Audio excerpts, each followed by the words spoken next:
the fact that the Michael Jordan of the WNBA was assaulted has a black eye during the second half of the game because DiJonai Carrington stabbed her with her fingernails in the eye. DiJonai has a history with Caitlin Clark, like many of these girls in the WNBA, but she's at the top of the list along with Kennedy Carter in Chicago and Angel Reese. That's not a natural act of you contest a shot and then all of a sudden your hand turns downwards and straight into the eye of the biggest star in the WNBA. What happens when a WNBA player with a reputation for dirty plays finally gets a questionable call against her? The crowd doesn't rally behind her. They celebrate her downfall. Stay tuned to find out how DiJonai Carrington's controversial history flipped the script and why fans are saying she got what she deserved. Before we move on, I'd like to ask you a small favor. If you appreciate this content, please take a second to like this video and subscribe to the channel. Over 98% of you watch the videos without subscribing. It costs you nothing, but it makes a huge difference to us. So, did you click the subscribe button? Great, thank you so much. Now, back to the video. Imagine this. It's the fourth quarter, a tight matchup between the Dallas Wings and Golden State Valkyries. The crowd is buzzing, the clock is winding down, and suddenly the whistle blows. DiJonai Carrington, standing completely still, gets called for an offensive foul after Tiffany Hayes barrels into her. For a moment, it looks like your typical bad call. Unfair, maybe even ridiculous. DiJonai Carrington poked Caitlin Clark in the eye. Caitlin fell to the ground. She was holding her face. During the first 2 minutes of the first round playoff game of the Connecticut Sun versus the Indiana Fever, they didn't call a flagrant foul. The play continued, but now a lot of people online are asking for the WNBA to review this play because as multiple angles have come out of this play, it seems like it might have been intentional. But instead of sympathy, the fans celebrate. It wasn't just noise in the arena. Social media lit up with memes and posts calling the call karma in action. But why would anyone cheer for such an obvious officiating mistake? To find the answer, you need to go back a little. Carrington has built a reputation over the years, one that's as controversial as it is defining. She's known for playing aggressively, making physical contact, and even towing the line of what's acceptable. It reached a boiling point with the infamous eye poke incident against Caitlin Clark during a heated game last season. Clark, one of the most admired players in the league, flinched in clear pain after Carrington's arm swiped dangerously near her eye on a rebound play.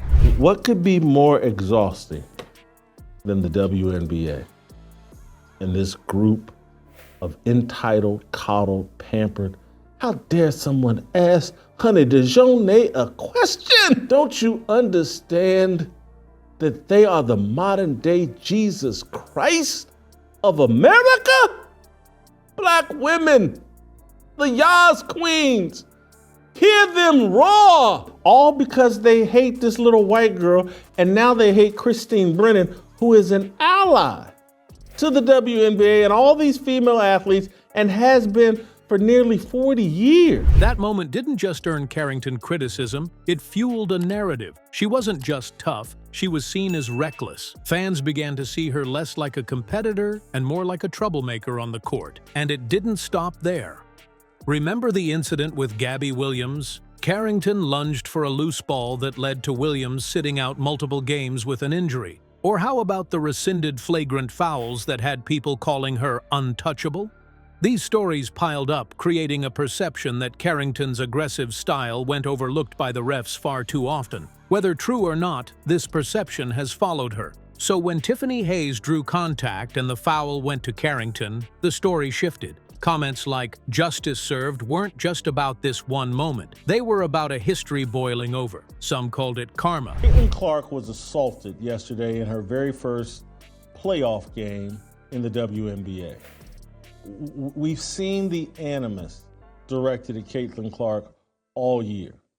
Ever be the biggest star in American sports was assaulted 2 minutes into the game on a dirty play with one of these women with these long fake fingernails that stabbed her in the eye. But damn it, in the first 2 minutes of this game, this DiJonai Carrington stabbed Caitlin Clark with her fingernails right in the eye. Others saw it as poetic justice, but it all pointed to one thing. Her reputation wasn't just haunting her, it was defining her on and off the court. And this shift revealed something deeper about how fans perceive the league and its rules. You know what's crazier? This whole situation with DiJonai Carrington isn't just a one-off bad call, it's pulling back the curtain on something much bigger, the WNBA's credibility. Here's the problem. When calls like this happen, and fans aren't mad, but actually celebrate, it's not just about the player. It's about the league failing to deliver consistency in the way games are called. This frustrates everyone, players, teams, and especially fans. And in sports, once trust is broken, it's hard to win back. Let's compare for a second. Someone like Caitlin Clark represents everything fans want in a player. She's smart, she's undeniably skilled, and most importantly, she plays with a sense of fairness. Clark's not out there throwing elbows or making cheap shots.